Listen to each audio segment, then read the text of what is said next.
I think one of the biggest questions I ever get for essays, whether it be rhetorical argument or what have you, is how much is enough? How much evidence? How much explanation do I need? What makes a four essentially on AP exam standards here? And I've given a little bit of a breakdown of that before, right? But today, just a scaffold, which means to kind of like build up a foundation and to understand the framework of it, I'll use Jamaica Kincaid's Girl today to kind of give people who need a little bit more scaffolding, a little bit more support, and an idea of what makes enough for a body paragraph here. And I've chosen Jamaica Kincaid's Girl because it is a short work, and we actually read something from her before. We read The Ugly Tourist, so we have a little bit of familiarity with her as an author. Maybe not her style necessarily, but the name should be a little bit familiar here. So like I mentioned, I've chose this work because it is short, but it's also full of devices that we can draw from. It's literally just one sentence, one dense, I guess, quote paragraph. It's not really even a paragraph because it's like a big old sentence here, but within it is a bunch of different techniques that she uses to demonstrate what a girl has to go through, whether it be like obligations, responsibilities, mannerisms, etc., etc. It's not too hard of a reading either, so it should be very approachable here. So one of the things I have you consider first and foremost, right, as you're reading, is do you think about the possible purpose? This is going to be like the foundation for your write-up, essentially. It's going to be your thesis. It's going to feed into your body paragraphs or topic sentences. It's going to be kind of your eye to keep track of devices that feed into it here. So I'm going to have you read it. And after reading, consider what the work's purpose is. What is Kincaid's argument? And this is more like an implicit argument. This one's not like a speech, right? It's more like a show not tell type of reading here. So you're gonna have to infer meaning from the text and to make some bullet points, a couple of like items that you're gonna follow through, right? So this is in correlations with that little sheet I created, the scaffolding sheet here. So as you're watching this video, before, after, during, I ask you to also read and do it on your own just to see how close you are to my answers, but also just to kind of get that practice down, right? That sort of mindset as you're doing this type of rhetorical analysis here. So, okay, purposes. I've read it already, so some purposes that I thought of when I was reading this here was, number one, okay, what does she want us to do? She wants us to consider the world girls are born into, and the world is, again, constant obligations, tasks, responsibilities, norms, and all that there. Other purposes, we also think about sort of the inequality that girls go through here. Right? So in this reading here, I'm thinking about inequalities girls go through juxtaposed with men. Because, or I guess boys, but girls have to do all of this. It begs a question of, do men have to do that? Maybe not. It's not really said that the men do this versus the girls, but because there is this sort of lack of dialogue as to what men are doing, it does seem that men are kind of like more carefree and exempt from a lot of the things that the girls are doing there. But it also shows, at least from the POV it's being told from, right? The voice that's being told from. It seems to be a mother to her daughter. And so it shows how these behaviors are taught because it's how the girl blends/fits into society. And that's also a social problem because in society, girls are expected to be this way. If they don't fit in, then they are oftentimes excluded, exiled. They're seen as like unable to marry or form. This is like a more traditional view, you know what I mean? But at the same time, it does expose how women are at the demands of men to be the perfect wife or caretaker or something of that category there. So I'm looking at the reading here. I'm thinking about possible purposes because, again, this will feed into thesis, but also keeps my eyes open for, okay, well, if these are the things that this piece is about, then how am I supposed to find stuff that feeds into it to reinforce it, to prove its point, right? So the first thing we start with is purpose. What is the author doing? Now, I have an example already, but on your own, you should find a couple of examples by yourself. So it's nice to have at least three, right? Just train your eye for at least three. Three very concrete ones, three very detailed ones here. So take that purpose, and then now consider how is she getting that message across, whether it be, like I mentioned here, talking about those costs and obligations and responsibilities, the inequality that girls are going through, or the societal expectations and how this is like a taught kind of mindset here. How is this reading demonstrating any of these three here? and how might it appeal to a reader? Meaning, how does it affect them? How does it change their mindset? How does it persuade them? So I have this chart here where it's device, where, what do, or sorry, why do, why successful.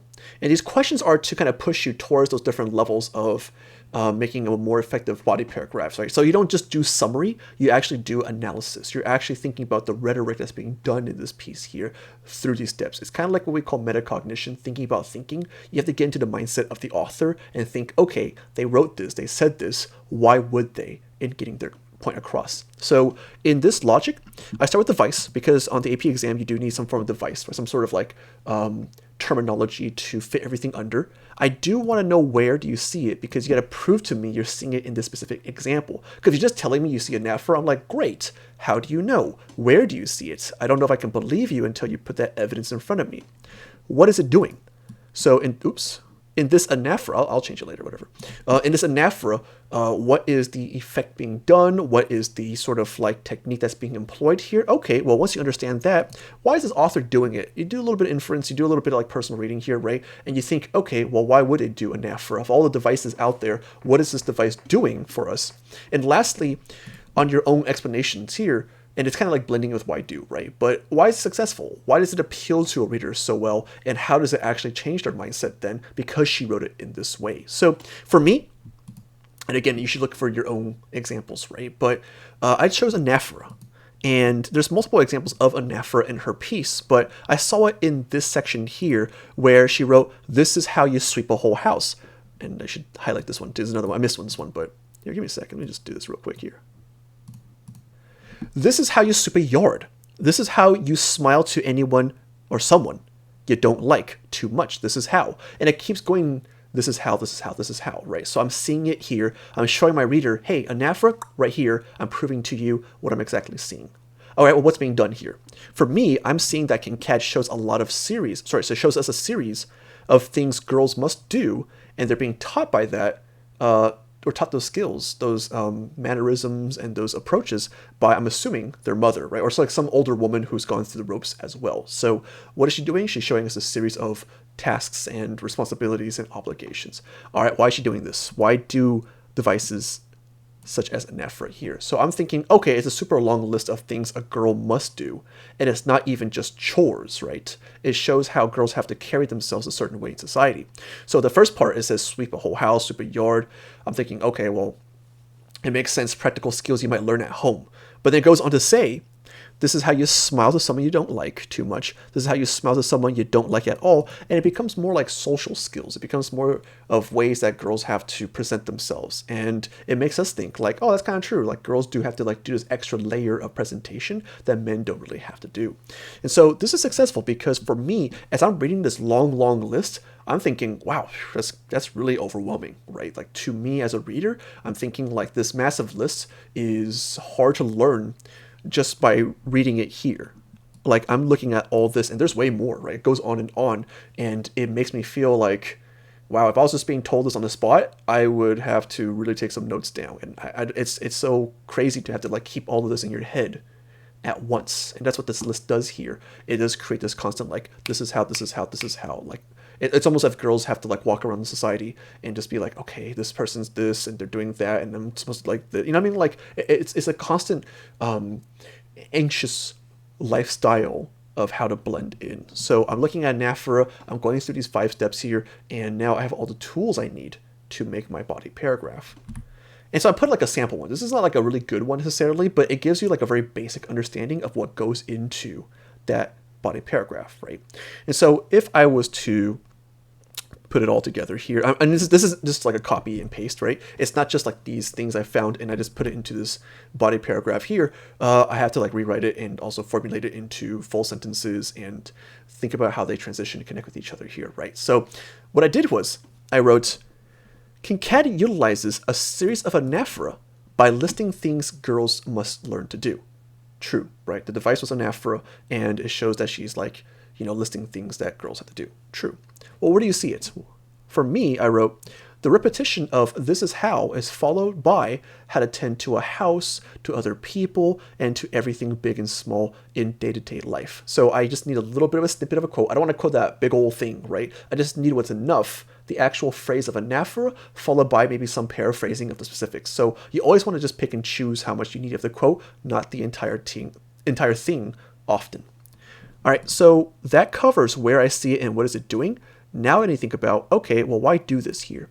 So for me, I wrote, it shows how women often at a young age are taught all these conventions because society expects it from them, which is true, right? Because it is demonstrating this idea where, because it's called girl, you know what I mean?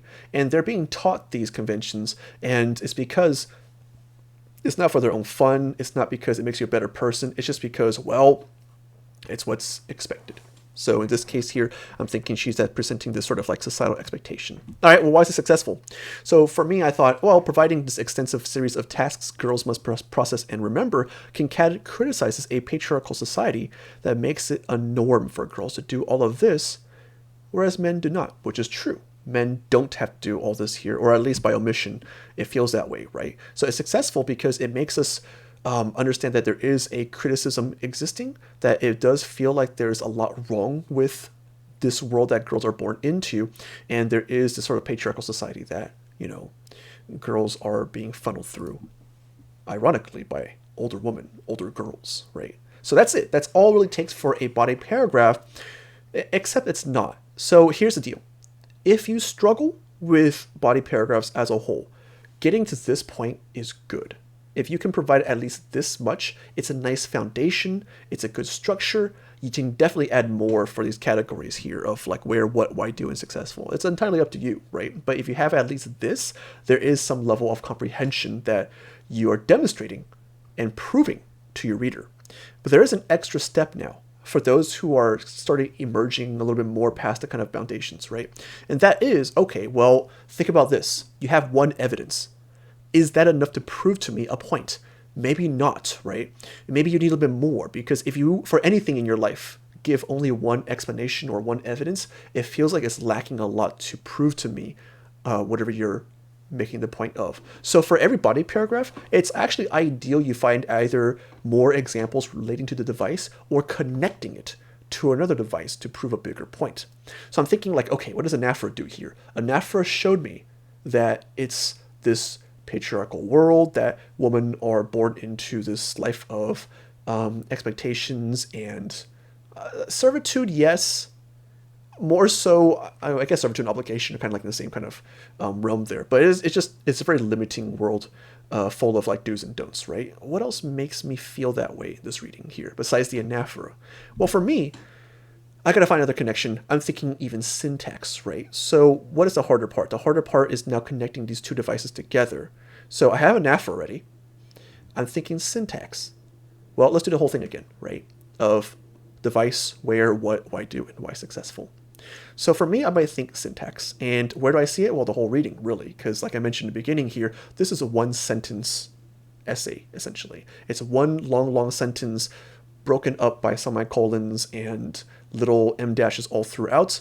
And so, okay, where I see it, the whole reading, what is being done, semicolons, and it's a big-ass sentence without stop, right? All right, well, why do this big old sentence format? Why not make a break in between?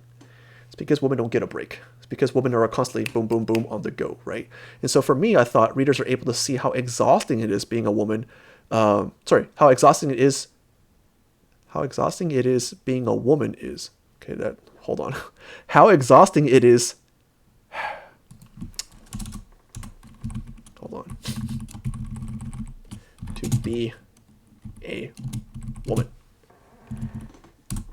Because there's so much to learn without stop. So in this case, I'm thinking like, okay, it's probably to give this like run-on effect where it's just like, and this, and this, and this, and this, and it's like, oh, stop, I need to take a break, right? But you don't get a break, very much like the girls don't. So it's successful because, like I said, readers never get a break and find themselves having to balance and follow along with an elongated list here as the intended effect by syntax. That goes into the whole anaphora thing, right? Because for anaphora, I said very similarly how it's a super long list about how girls have to carry themselves. And in this same vein, this long sentence this whole reading, this whole structure here also adds to that. I'm thinking, wait, these are parallel with each other. I can definitely merge them together there. And just like that, you now are moving towards a much more complex paragraph, and you have just enough evidence here to prove a point. Now you got two.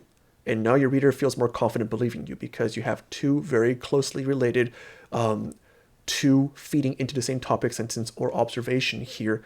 That's what it takes to make a full body paragraph. If you follow this formula, you will at least get a 3 for evidence, and any more you add for those body paragraphs is entirely up to you. More commentary, more of your own voice in there, more evidence if you needed to. It's entirely up to you, but otherwise, if you can follow these steps here, you will have a stronger body paragraph for sure.